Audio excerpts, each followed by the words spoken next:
বন্ধুরা আজকে আবার আরেকটা নতুন ভিডিও নিয়ে তোমাদের সামনে চলে এসেছি। তো আজকের ভিডিওটা দেখতেই পাচ্ছ, এখানে সামনে হলো গিয়ে বাদাম। তো আমি এখানে চিনে বাদাম নিয়ে নিয়েছি ছোটো বাটিতে 1 বাটি পরিমাণে।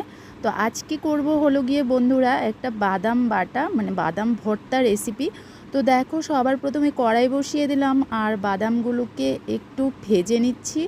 তো বাদামগুলোতে যখন একটু মানে হালকা একটু কালচে কালার চলে আসবে তখনই বাদামগুলো নামানো হবে। এই যে দেখো, একটু পোড়া পোড়া মতো দাগ লেগে গেছে। তো মোটামুটি আমার বাদাম ভাজাটা এখন হয়ে গেছে। আর বন্ধুরা, বাদাম ভর্তা রেসিপিটা কিন্তু খেতে দারুণ লাগে। তো দেখো, এখানে আমার বাদামটাকে আমি এভাবে গ্যাসের ফ্লেমটা কমিয়ে দিয়ে তারপর হালকা হাতে নেড়ে চেড়ে বাদামটা ভাজছি। একটু নাড়িয়ে রাখতে হবে, নয়তো এটা পুড়ে যাবে। তো দেখো, এবার এ পর্যায়ে আমার বাদাম ভাজা হয়ে গেছে। আর আমি এবার এগুলোতে একটা কুলাতে দেখো নামিয়ে নিয়েছি। তো এগুলো খোসাগুলো আমি ছাড়িয়ে নেব। তার আগে আমি দেখিয়ে দিই তোমাদেরকে, বাদাম ভর্তা করার জন্য এখানে আমি 2টো কাঁচা লঙ্কা, 2টো শুকনো লঙ্কা, পেঁয়াজ, রসুন নিয়েছি। মানে আমাদের যে পরিমাণে ঝাল লাগে আমরা সে পরিমাণে নিয়েছি।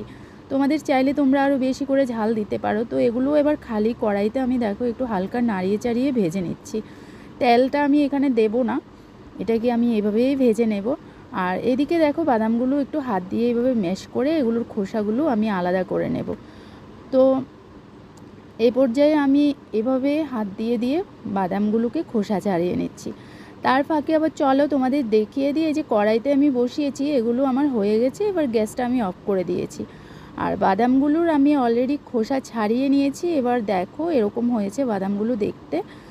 তো এবার আমি একটা মিক্সিং জার নিয়ে নেব। এই যে এখানে নিয়ে নিলাম মিক্সিং জারটা, আর এটাতে আমি দিয়ে দিচ্ছি সবার প্রথমে বাদামগুলো। আর এই ভর্তার রেসিপিটা খুব টেস্টি হয় বন্ধুরা। তো দেখো, এখানে আমি যা যা নিয়েছি সব কিছু দিয়ে দিলাম। আর এবার আমাদের পরিমাণ মতো আমি এখানে অ্যাড করে দেব হলো গিয়ে লবণ। ঠিক আছে, তো আমাদের টেস্ট অনুপাতে এখানে আমরা লবণ অ্যাড করে দিলাম। আর এবার মিক্সিং জারটা আমি একটু ঘুরিয়ে নেব। বুঝতেই পারছো, একটু জল অ্যাড করতে হবে। তো জলটা অ্যাড করার পর চলো এবার আমি একটু পেস্ট বানিয়ে নিই। তোমরা চাইলে এটাকে শিলনোড়াতেও করতে পারো, কিন্তু আমার কাছে অত সময় নেই, তাই আমি শিলনোড়া ছেড়ে এটাতে করে নিয়েছি। আর দেখো, এখানে আমার বাদাম ভর্তা হয়ে গেছে। রেসিপিটা তোমাদের কেমন লেগেছে অবশ্যই জানিও। তো চলো বন্ধুরা, আজকের মতো টাটা।